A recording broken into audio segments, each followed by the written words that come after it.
That's just really cool that they sent you guys all out. I know. And It got was so to fun. ride motorcycles. I mean, that's the gig right there. I know, right? Do you want to do that full time? Like, is that something that like, hey, I want to do this all the time. Come send me out and pay me. Like, is Right. that Well, is that one of those things you want to do? literally last night I got a text. So I did, like I said, I did the most recent video I did was last week or 2 weeks ago now of Alex's bike reveal, and it's a S1000RR. He bought one too, and somebody texted me last night and they were like, "Hey, my friend just watched your reveal video. And now he wants to buy an S1000. Like, what year do I get? What this?" And I'm like, I need BMW to hit me up now because I'm selling their bikes with my videos. Like, come on, like that's insane. So, I mean, I get that with the Honda Rebels too. Do you? I've probably gotten 20 plus comments saying they bought a Honda Rebel because I said something that's about what it. I'm saying. And I've had people do the same thing with my reviews too. Like, I did an MT-07 review. Love that bike. And literally, like, so many people have commented, like, I bought a bike because of this video. And I'm like, that's insane. Yeah, that's huge. It's crazy. Like how much influence that I guess we have that we don't necessarily realize all the time. I wonder why Triumph sent you guys out there then. Yeah, right. If you had to pick one or the other, streaming video games versus motorcycle YouTube stuff, what would you rather go into a career path with? Twitch, hands down. Twitch, yeah. Twitch is so my thing. It's just it's my thing. I was streaming before I did YouTube too. So I don't like the post-production part. I love filming. I love like, you know, getting out there and doing all this stuff. And I don't know. And then I go down to sit down to edit and I'm just like, but also it's kind of changing, right? Though, because, and that's why I think I took that break, was because I was so bored with editing Motovlogs. And that's the issue. I don't want to edit Motovlogs anymore. I just don't. I want to make like cinematic stuff. I want to make like cool things. Like I'm way more creative than just like, okay guys, today we're gonna go ride over there. I don't know. Well, then make the cinematic like videos, motorcycle videos. Like, who cares about motovlogs? I think motovlogging is kind of, I don't think a lot of people care about that anymore. No, it's so true. You have to have something else with it. It's so true. Like another element into there to kind of spice it up, because it's so, and I explained that in my like coming back video or whatever. I was just like, people misunderstood me. They're like, oh, no more motorcycle content. I said, no, I'm just trying to stray away from like the motovlogging content. I want to, but if it's like an event, like the Triumph event, I did motovlogs, but I'm like happy to do it there because it's so exciting, so different. Like I'm riding in a place on a bike I've never been on, in a place I've never been to. It's crazy, right? So I don't mind doing it then, but like if you're asking me to like go film on my bike just riding around where I live, it's just kind of boring to me. And I don't. Yeah, there's nothing really to talk about. It's so true. Yeah. I remember doing that and then transition. That's why I transitioned to having a topic, which was beginner tips. And then now I guess it's called a motovlog, where I'm riding around town, but I'm showing what hazards are popping up. I'm talking about how to deal with a certain situation, but I'm riding and talking. So that's the shtick. Totally. I'm trying to think of what you could bring from your Twitch to your motorcycle stuff. That's how my mind works. It's like, what could you do? I know. And really it's like you said, it's the live, it's no post-production. But there's a lot of cool things. The topic is the video game. You're the narrator type of thing. You're the one bringing people in. So maybe something similar to that, where you're bringing people to your adventure, cinematic venture and stuff like that. Be like a host of your own channel. You're hosting your own I know. bike stuff. Right. Yeah, I don't know. I know. I actually do have a gaming channel with like, I think I have, actually we should check. Let me check real quick. I think I have 3,000 subscribers on it and I've never uploaded a video to it. Really? Yeah. It's called KatKam Games. Let's look it up. That you have more. 3,000. You have more subscribers to that channel than I do on After the Ride, and I have like 60 videos or something like that. Well, what happened, this was back when I was KatKam CBR, like way back in the day. And I was like, hey, I'm going to start like doing gaming videos because I really want to. And I still want to. Like, I still want to. But somebody made a great suggestion. They were like, why don't you just say, make the channel KatKam Live and upload your Twitch stuff on there, upload your highlights, just do that. And I was like, wow, that's a great idea. Except that's more post-production that I don't want to do. Well, then why are you doing motorcycle YouTube stuff? Because I still love, like, I explained that in my other video too. I'm like, there's so many pieces of the pie to me. Like, there's my photography, videography, which is a huge piece of the pie. There's motorcycles, which is a huge piece of the pie. And then same with video games and streaming. So I feel like it's hard. Like, I'm all over the place and I'm trying to condense it down to, you know, and then I also run my own business. Like, I have my own photography, videography business. So it's a lot. I have a lot. That's a lot of post-production things. If you have to do it for an actual business. Right. Yeah. That's huge. Yeah. No wonder your streaming is the fun thing. Streaming's my favorite.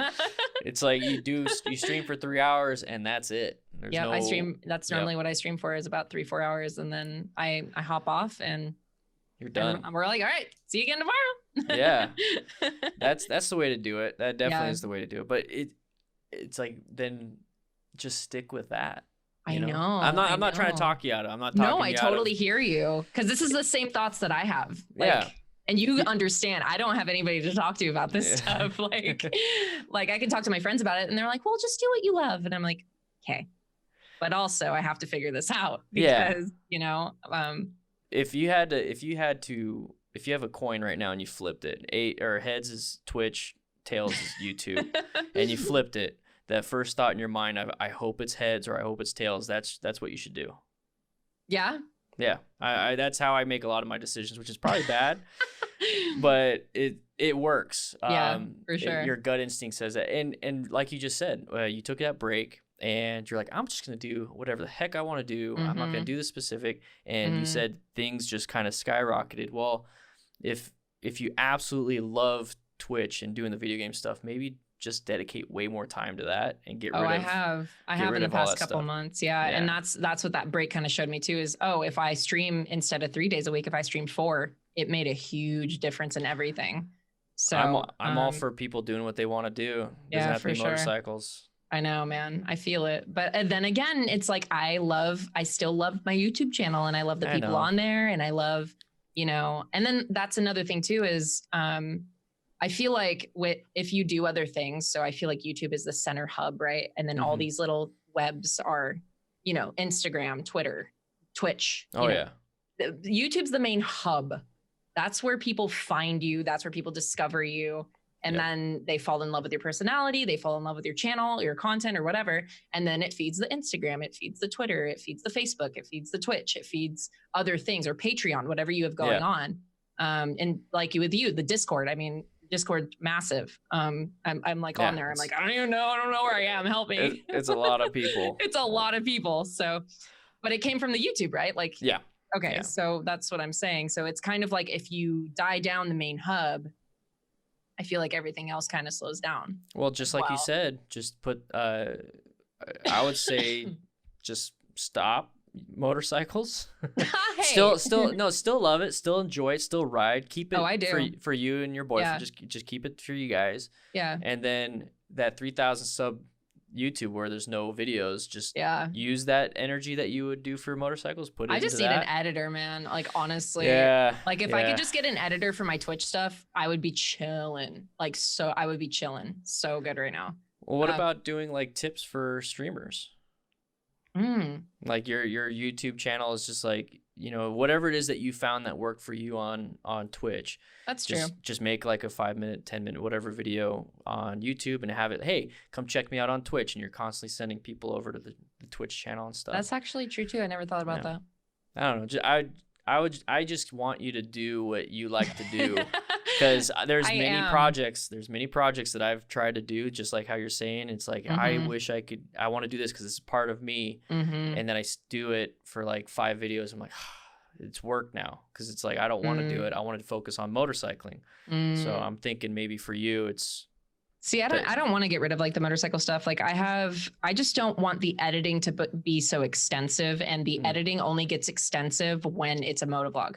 If I'm doing like tips and tricks or whatever, like that's easy to me. I can get that done in a couple hours. You know what I mean? But these motovlogs take me minimum, I would say, if I film like an all day, like this Tucson thing is going to take me I'd say about 12 hours.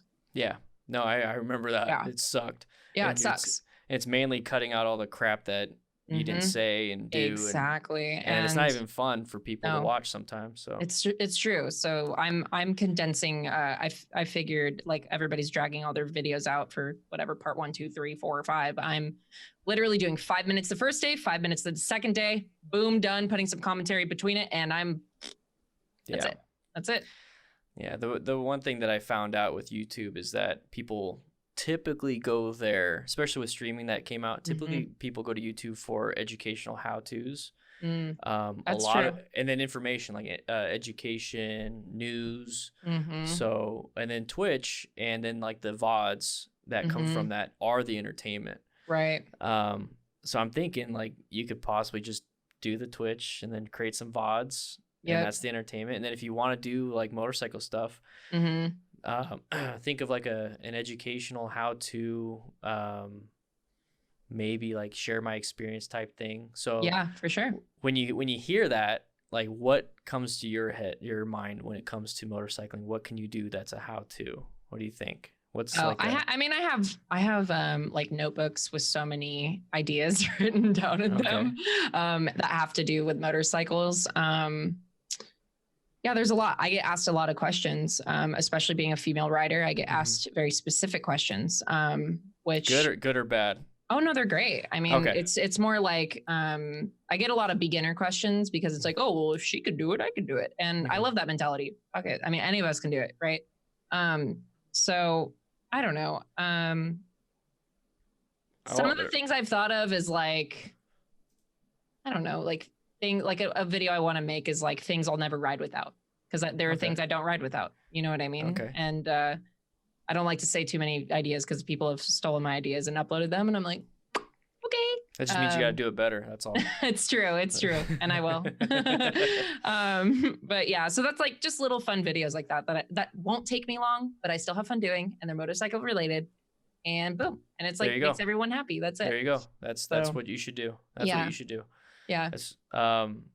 Definitely. While you're talking, I'm just thinking, and it's just, I don't see a lot of women motorcyclists that are in the educational, hey, if I can do it, you can do it type thing.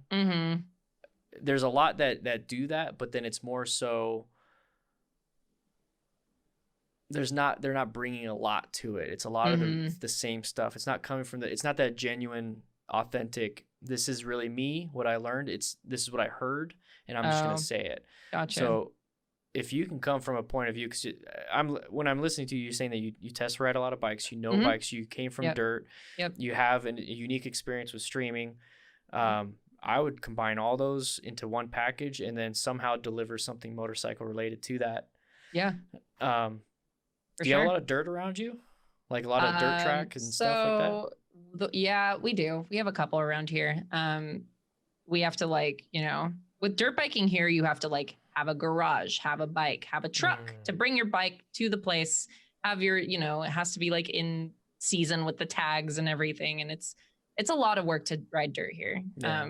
Okay. It's a lot. So if I were to get back into dirt, I feel like it would have to be I would have to either own land or good luck in California, or live close to a dirt park. There's one Carnegie that's around here, and that's the one I learned at. And that's where I learned to ride. It's the first time I was on two wheels was there. So how old were you? I was 17. I was 17. Mm-hmm. How old are you now? I don't know if am I supposed to ask that? I don't know. I'm 28. 28. Okay. I'm 32. So, all right. So you've been riding for a lot. You've been riding longer than I have. Really? Yeah. I've been riding longer than Alex too, my boyfriend. Yeah. Yeah. So you have that unique experience then. Why don't you just let that out? Let it out. For sure. For sure. It's pretty easy to do it on a stream because it's not structured. I when I do my streams, I stream for an hour, Tuesdays and Thursdays. And I just realized that I can just be me. Yep. And it's not like I'm Dan the Fireman. It's like I'm Daniel at that point. Right. Definitely bring that to your videos. I think that'd be really cool. Sure. No, I appreciate it. You're opening up my eyes. I'm like, whole new world now. That's what I love about the podcast is at the end of the day, it's just me talking to somebody and then listening also. So I learned a lot from Yami, Chase, Ride Like a Pro, and all these people.